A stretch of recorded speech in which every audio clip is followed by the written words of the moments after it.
We don't know what the extent is. We need some concrete resolution. We're hopeful we can get there sooner rather than later. Now at 6, frustration is growing after hundreds of thousands of people's personal data was leaked to the dark web after a cyber attack against the city of Columbus. Just hours ago, a second class action lawsuit was filed against the city. Thanks for joining us tonight at 6. I'm Yolanda Harris. And I'm Andrew Kinsey. The lawsuit filed today is on behalf of all Columbus firefighters and police officers. 10 TV has been leading the way on this cyber attack, and we have live team coverage continuing tonight. 10 TV's Lacey Crisp was the first to uncover this story, and she joins us live now from City Hall with the latest on this new lawsuit. Lacey?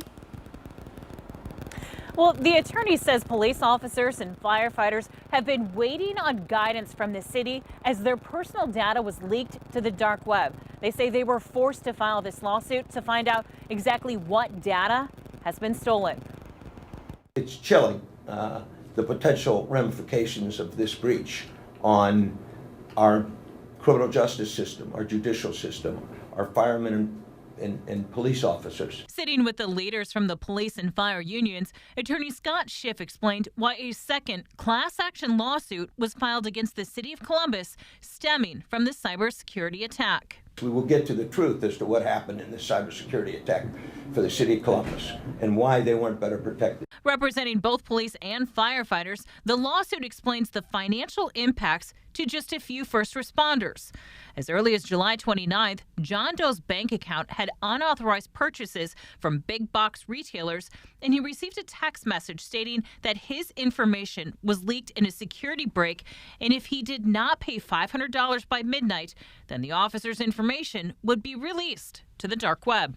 Another said their checking account was accessed and over $1,000 was fraudulently withdrawn from his account.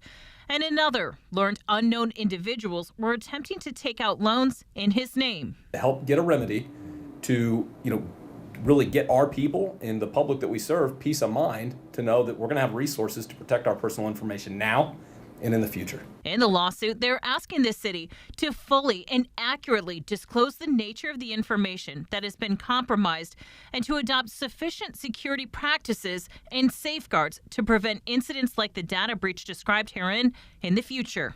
The main relief we want now is direction for our firefighters and our police officers as to how safe they are.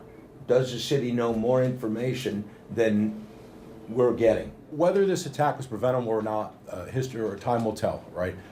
What we know is preventable is their lack of transparency. I think that's what bothers us the most. And we reached out to the city and we were told they will not comment on pending litigation. Reporting live, Lacey Crisp, 10 TV News. Lacey, thank you. Hundreds of thousands of people, information on the dark web being impacted by this data breach, including citizens right here in Columbus, not just employees. And today, we wanted to put a face to those numbers. 10 TV's Tara Jabor continues our team coverage tonight. She joins us live from City Hall. Tara?